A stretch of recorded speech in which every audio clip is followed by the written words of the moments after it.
Hello, I'm the Nostalgia Critic. I remember it so you don't have to. Most people have a similar outlook on the Avengers movies.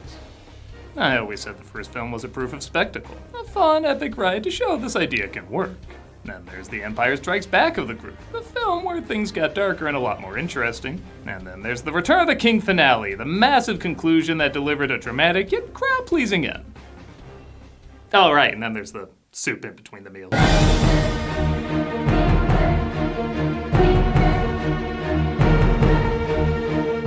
It's an understatement to say there was a lot of pressure for the second Avengers movie, Age of Ultron, to be as epic as the first. Maybe too much pressure? When the film came out, it got not awful, but not very positive press. On top of that, the films that came out in between the Avengers movies, referred to as Phase 2, had a few winners, but also a few underwhelming additions. Age of Ultron wasn't even Phase 2's finale, it was Ant-Man, which I liked fine, but again, it's an underwhelming flick to go out on, especially compared to Phase 1. Now, I know people who said this movie sucked when it came out, and I can't go that far. Just we admit there was a lot of pressure from the studio to put in scenes he thought didn't really further anything, and to do a lot more what made the first Avengers such a big hit.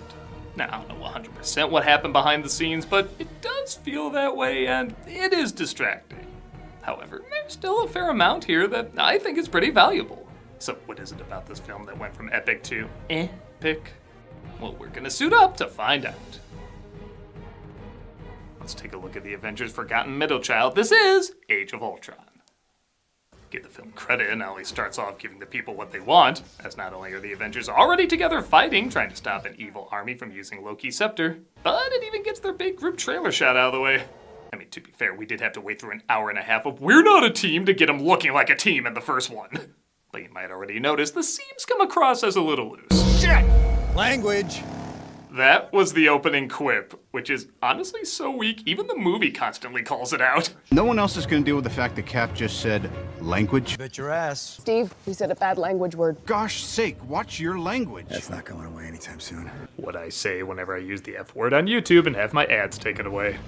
But okay, that wasn't awful, and there are still some good laughs. No surrender! No surrender! I'm going to surrender. I can't defeat them, they're too random. They didn't team up for any of these major events, but they teamed up for this alien floss toothpick. Stop, we got to talk this through. It's good talk. No, it wasn't. Again, I'm sure they got a laugh in the theater, but we're only 7 minutes in, there's already way too many zingers. There's still some serious moments though, like to get Banner back to his regular form. Like Widow has developed a method called a lullaby. Hey, big guy. I'm getting real low. Hush, little Hulky, don't you run. Take a little look inside Mommy's gun. Where's Loki's scepter? Don't worry, I know when I'm beat. You didn't see that coming?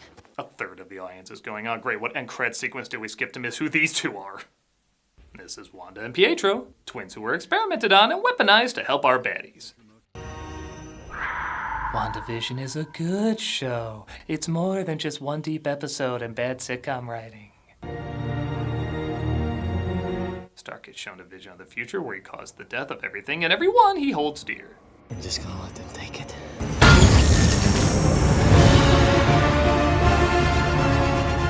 Oh, movie, you dropped your title too early.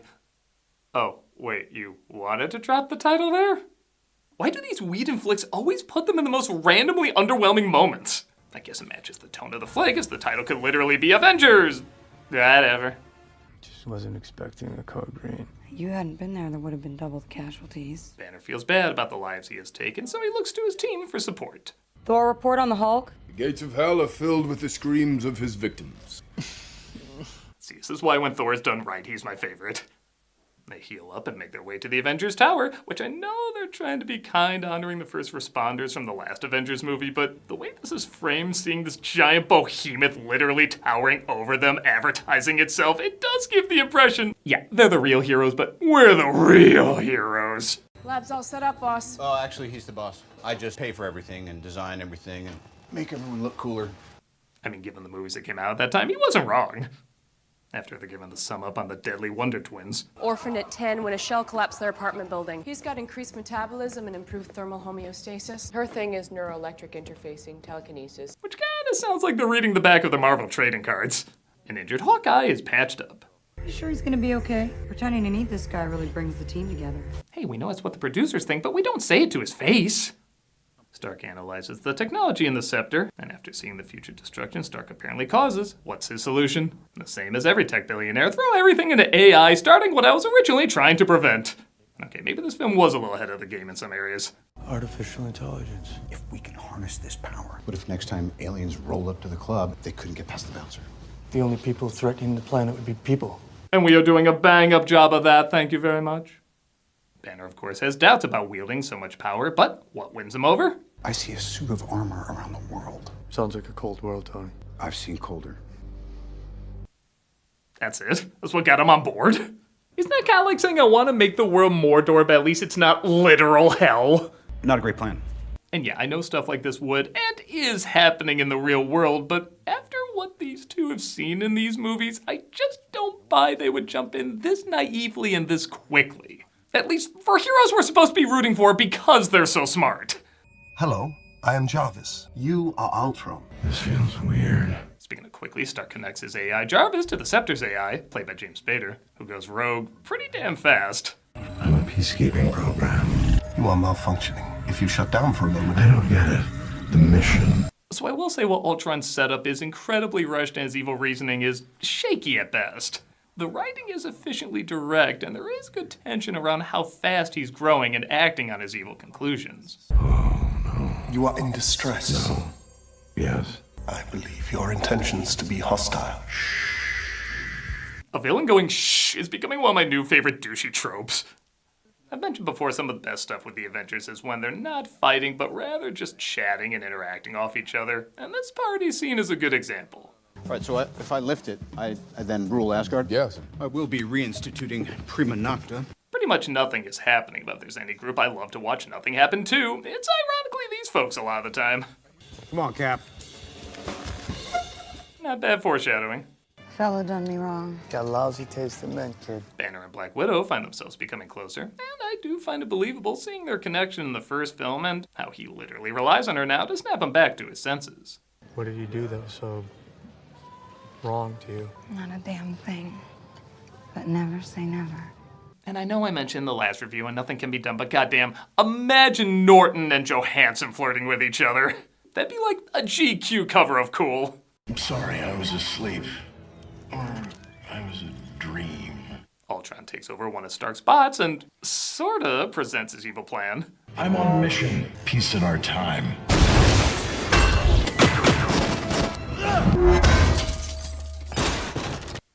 Anyway, as we were discussing... I'm sorry, I know you mean well. You just didn't think it through. Yeah, weird pacing in this scene. They're talking, they're attacked, they go back to talking. At least they get to advertise some other Disney properties, though. I had strings, but now I'm free. I will turn into a real boy by the end of this. The rest of the team gives Stark a hard time for creating such a monster. The Avengers were supposed to be different than S.H.I.E.L.D. Anybody remember when I carried a nuke through a wormhole? How were you guys planning on beating that? I'd like to not sacrifice myself again, and next time it happened in a snap.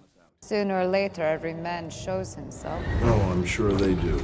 Ultron recruits the twins and continues to talk like an angry Redditor. Everyone creates the thing they dread. Men of peace create engines of war. People create children to help them end. We were just upvoting Flaming Hot Cheetos products. How do we get onto this? And okay, it is kind of cool looking back and hearing this name for the first time. This is a brand. What dialect? Wakanda. Oh, right, this is gonna kick it. Oh, wait, that's explored more in the real second Avengers movie. They figure out Ultron and the twins are going to an arms dealer played by Andy Serkis. Not that afraid. Everybody's afraid of something. Cuttlefish, deep sea fish. They make lights, disco lights. I saw a documentary, it was terrifying. Okay, I'm calling it. This is the beginning of Whedon's superhero dialogue becoming too wacky. Let's talk business. Well, this won't be the last time a bigger villain upstages me in this franchise. You're gonna break your old man's heart.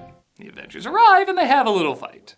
What's the vibranium for? I'm glad you asked that because I wanted to take this time to explain my evil plan. Sorry, this movie's not interested in motivation this time around.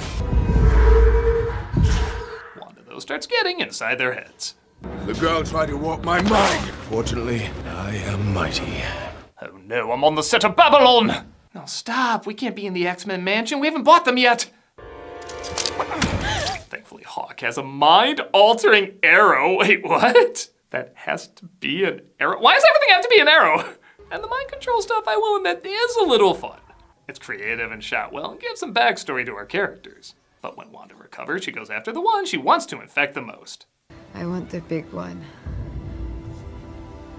We never do see what sets the Hulk off, which, okay, could kind of be anything. I mean, just watching his poodle fight would piss me off, but it still would have been interesting to see.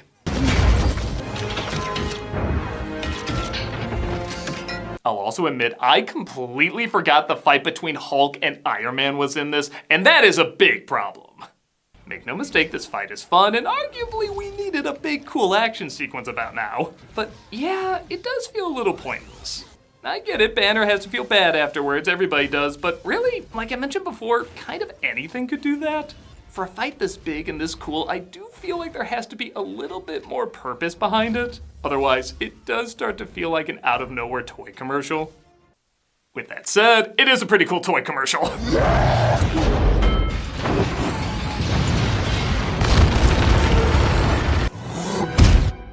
Of course, punching him, we haven't tried that yet. The Avengers tried to get over being both physically and mentally whiplashed. How's the team? We took a hit. That's surprisingly a pretty effective line. In fact, everything from this point to where Thor enters that puddle from Groundhog's Day is actually the best stuff in the movie. They go to the secret home of Hawkeye, who they're all surprised to find has a family. This is Laura. I know all your names.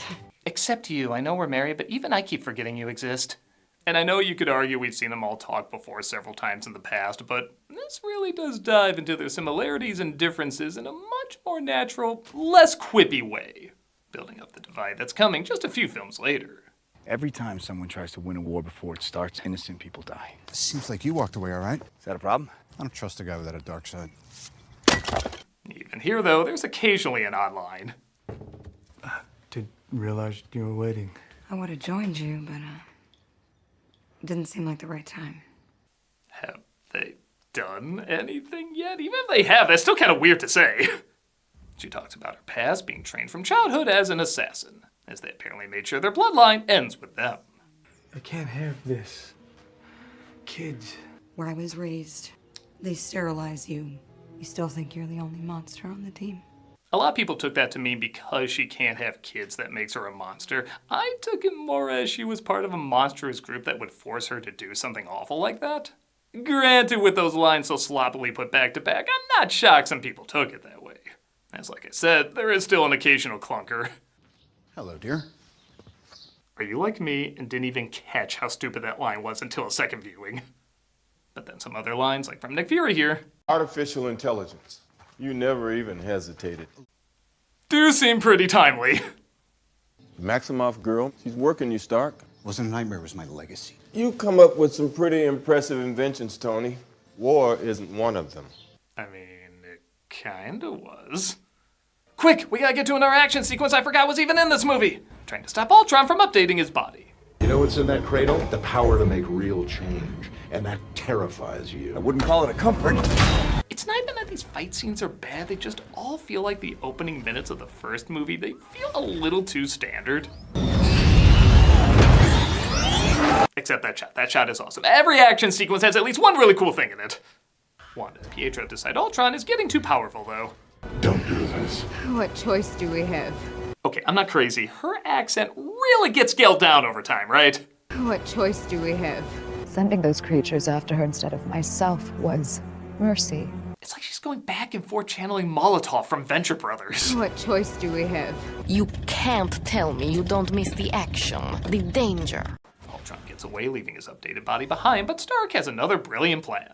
What's the answer stopping mankind from making technology that's too powerful? Making more technology that's too powerful. I want to help you put Jarvis in this thing. I'm in a loop. I'm caught in a time loop. I mean, Yeah, pretty much in agreement. But what's worse, seeing someone do the same dumb thing again or being so easily convinced twice to help him do it? We're mad scientists. We're monsters, buddy. You've got to own it. How do these Nike catchphrases keep winning him over? Black Widow gets captured by Ultron, who says he wants to keep her so someone can witness his greatness. I wasn't sure you'd wake up. I hoped you would. I wanted to show you. I don't have anyone else. It's like, well, Marvel movies now, honestly. They try to put what's left of Jarvis into Ultron's new body, but not surprisingly, a lot of the Avengers protest. She's not in your head? I know you're angry. No, we're way past that. I could choke the life out of you and never change a shade. Sheesh, it's like he's always angry or something. Oh, like I mentioned before, Thor's vision calls him to an ancient hot tub where he's supposed to get another vision? I guess this vision says that creating vision is his vision? Yeah, even Whedon was like, I don't know what the studio wanted. It's only a few minutes of screen time. The combination of Jarvis, Ultron's body, and Thor's hammer creates the entity known as Vision, played by Jarvis's voice actor Paul Bettany, which they didn't have to do, but I'm glad they did. I don't want to kill Ultron. He's unique, and he's in pain. But that pain will roll over the earth. And even though he's a last-minute character, he does remind me a little bit of Hawkeye from the first movie.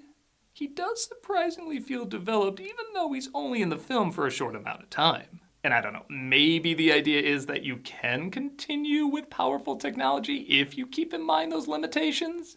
I think? I don't know, that's the lesson. It's gotten across very awkwardly. So there may be no way to make you trust me. But we need to go. Well, shit, here's the keys to Asgard. Okay, I think the idea is because he used the hammer to create him, he can lift it. I think, again, they don't really explain a ton very well in this, but screw it, it is kind of a fun moment.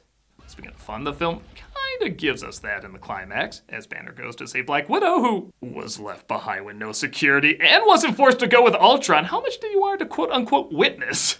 And Ultron plans to use this town as a meteor to destroy the Earth. Yeah, this town I'm sure has very, very nice people and everything, but dude, the first film was New York. That's your starting point for a climactic battlefield. Go crazier in the next one. Have fun. Have Vegas be the meteor or Tokyo. Hell, have Dollywood be the meteor. This is not an epic place to destroy. It already looks half destroyed.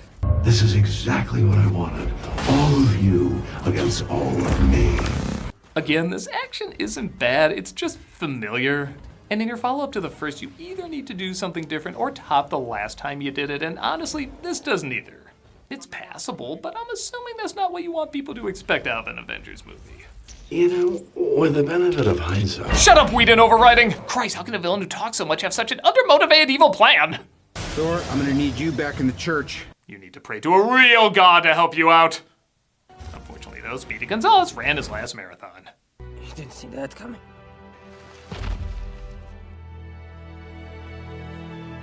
We shall always remember Ralph Boner. They stopped the city from destroying the Earth by... I just watched it, I still don't know, it's just comic book shit. And Hulk finds he needs time to himself. We can't track you in stealth mode, so help me out. I need... Hulk need break. Nobody like Hulk movies. Maybe Hulk return in wacky Thor mashup. Then Hulk push it too far.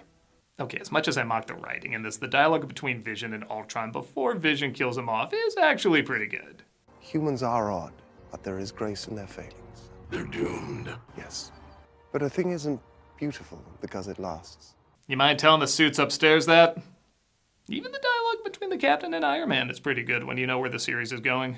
Maybe I should take a page out of Barton's book. Build Pepper a farm. The simple life. You get there one day.